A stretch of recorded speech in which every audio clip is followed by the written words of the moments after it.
বন্ধুরা, আমার থাম্বনেল বা টাইটেল থেকে তোমরা নিশ্চয়ই বুঝতে পারছো আমি কি নিয়ে যে ভিডিও করছি।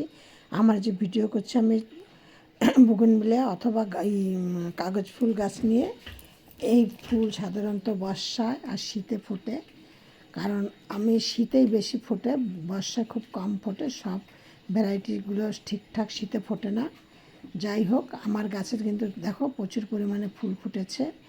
আমি আজকে তোমাদের সাথে যেইগুলি শেয়ার করব সেইগুলি হলো কি কি এই সেপ্টেম্বর মাসের আজকে 1 তারিখ, এই সময় তোমরা কি কি কাজ করবে, কি কি করবে, সব কিছু তোমাদের সাথে শেয়ার করব। আর এই সেপ্টেম্বর মাসের 1 তারিখ তোমাদের এখন কিন্তু বর্ষার পুরো সিজন। তোমরা একটা কাজ করো, যেটা হলো তোমাদের এইটা কিন্তু তোমাদের বাগানে যত রকমের গাছ আছে সব গাছের জন্য। যদি দেখো গাছের গোড়াগুলোকে টবের মাটির ওপরটা থেকে একটুখানি ধরলে নরম নরম রাখছে, কিংবা ওপরের ছালটা হাতে উঠে চলে আসছে, তাহলে তোমরা সেইখানে কিছুটা ফাঙ্গিসের সার্ফ গুলে পেস্ট মতো করে নিয়ে ওইখানে ভালো করে লেপে পল্লব দিয়ে দাও, অথবা কলগেট নিয়ে ওরকম করে লাগিয়ে দাও। দেখবে গাছের তাহলে কোনো রকম কোনো ফাঙ্গাস সৃষ্টি হবে না। ফাঙ্গাস যে শুধু মাটিতেই হয় কিংবা গোড়াতে হয় তা না, ফাঙ্গাস কিন্তু গাছের পাতার থেকেও হয়, ডগাতেও ফাঙ্গাস হয়। এই জন্য তোমাদের এই সময় কিন্তু সপ্তাহে একদিন ফাঙ্গিসাইড সার্ফ দিয়ে গাছকে স্প্রে করতে হবে। আমি চম্পা তোমাদের সাথে চম্পাস ব্লগ থেকে ভিডিওটি শেয়ার করছি। তোমাদের এই ভিডিওটি দেখে ভালো লাগলে একটি লাইক কমেন্ট শেয়ার করো, আর নতুন বন্ধুদের বলছি একটা সাবস্ক্রাইব করে পাশের বেলটি বাজিয়ে অল করে রেখে দিও, যাতে আমি 6:30 7টার সময় ভিডিও ছাড়ি সন্ধ্যা, যাতে তোমরা যদি অল করে রেখে দাও তাহলে আমার ভিডিও ছাড়ার সাথে সাথে তোমাদের মোবাইল স্ক্রিনে নোটিফিকেশান পৌঁছে যাবে। তারপরে তোমাদেরকে বলছি, বর্ষার সময় কিন্তু তোমরা গাছের গোড়া একদম পরিষ্কার রাখবে। যে কোনো সময়, বর্ষার সময় কি আর এমনি সময়, গাছের গোড়া একদম পরিষ্কার রাখবে।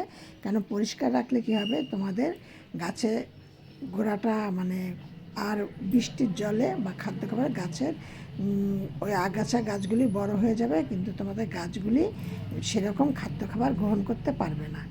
আর দেখেছ আমার কিন্তু এই গাছের কিন্তু এখন এই সময় তোমরা গাছগুলোকে হার্ড পুনিং করতে পারো, শর্ট পুনিংও করতে পারো। সে হার্ড পুনিং করলেও করে নিয়ে তোমরা গাছগুলোকে আবার আলাদা জায়গায় লাগিয়ে দাও, দেখবে গাছগুলো হয়ে যায় বর্ষার সময়।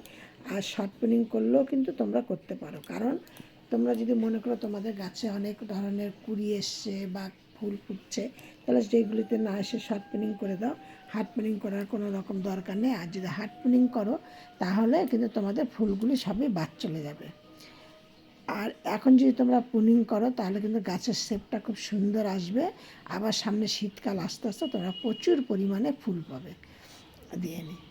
আর তোমরা কী করবে, যদি তোমরা দেখো টবের মাটিতে জল দাঁড়িয়ে যাচ্ছে, জল পড়ছে, তাহলে তোমাদেরকে বুঝতে হবে যে তোমাদের ওই টবের ড্রেন সিস্টেমটা তোমাদের এখন আর ভালো নেই। সেই জন্য সেইটাকে তোমাদের তখন ভালো করে হয় গাছটাকে আবার মাটির সমেত তুলে নিয়ে করো, অথবা যেইখানটা তোমাদের ড্রেনের সিস্টেমটা আছে সেখানে একটা শক্ত কিছুতে একটুখানি কুচিয়ে দাও, দেখবে জলটা তোমাদের অটোমেটিক বেরিয়ে যাবে। দিয়ে গেল।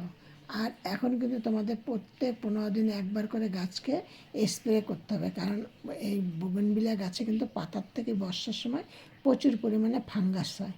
তার জন্য কিন্তু তোমাদেরকে প্রতি সপ্তাহে 15 দিনে একবার করে গাছকে স্প্রে করতে হবে। সেই স্প্রেটা তোমরা কী দিয়ে করবে, ফাঙ্গিসাইড সার্ফ দিয়েও করতে পারো, নিম তেল দিয়েও করতে পারো, যে কোনো দিয়ে ফাঙ্গিসাইড জাতীয় কোনো জিনিস দিয়েই তোমরা এইটা স্প্রেটা করতে পারো। আর তোমাদের গাছের গোড়া এখন কি দেবে এই সময়, গাছের গোড়া তোমরা এই সময় দেবে, আমি যেগুলো দেয় সেইগুলো তোমাদের সাথে শেয়ার করছি।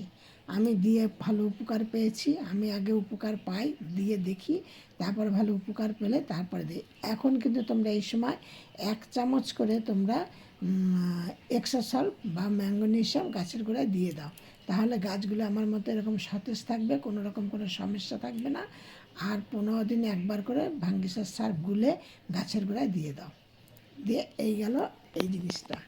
তারপরে তোমাদের কি করতে হবে, এই সময় কিন্তু তোমরা চকের গুঁড়ো গুঁড়ো করে নিয়ে তোমরা গাছের গোড়ায় 1 চামচ করে দিয়ে দাও। আর এখন কিন্তু গাছের গোড়ায় প্রচুর পরিমাণে শামুক, কেল্লাই, কেঁচো হয়। কেঁচোটা কোনো ফ্যাক্টর না, কিন্তু শামুক কেল্লাইটা ফ্যাক্টর।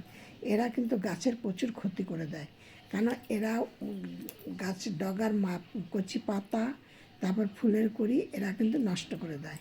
আবার জার পোকা হয়, হ্যাঁ, তবে জার পোকাটা বোগনভিলিয়া গাছের জন্য খুবই কম হয়।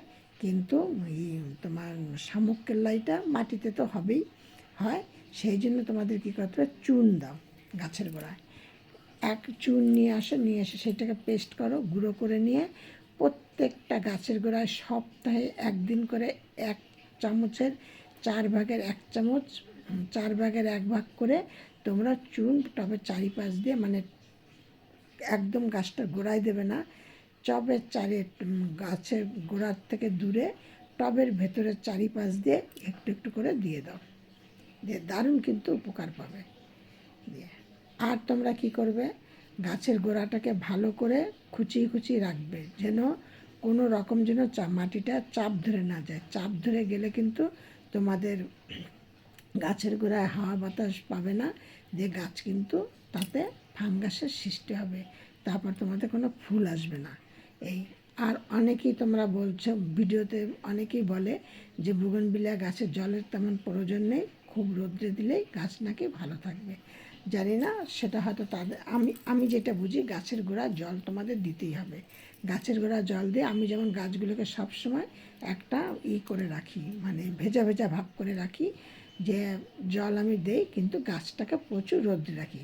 আর তোমরা এই যে দেখতে পাচ্ছ না আগাছাগুলো রয়েছে, এইটা কিন্তু আগাছা, মানে আমি একটা টবের মধ্যে কিছু দুব্ব গাছ লাগিয়েছি, এরই পাশে রয়েছে টবটা, তাই ওই আগাছাগুলো দেখা যাচ্ছে। দিয়ে এইভাবে তোমরা আর ওই এই যে ফুলগুলো যখন শুকিয়ে যাবে, দেখো আমার কত রকমের ফুল ফুটেছে। এই যে এইখানে 4টে থোকা আছে, তার মধ্যে দেখো 3টে থোকা কিন্তু আলাদা আলাদা। এইটা যেমন সাদা একটা, আধা কেজি আমার যেমন চন্দ্রমল্লিকা ফুল গাছে কিন্তু ফুল চলে এসছে। আমি সব ভিডিও মতো বলছি, তোমরা সব ভালো থাকো, সুস্থ থাকো। নেক্সট ভিডিও আবার অন্য কিছু।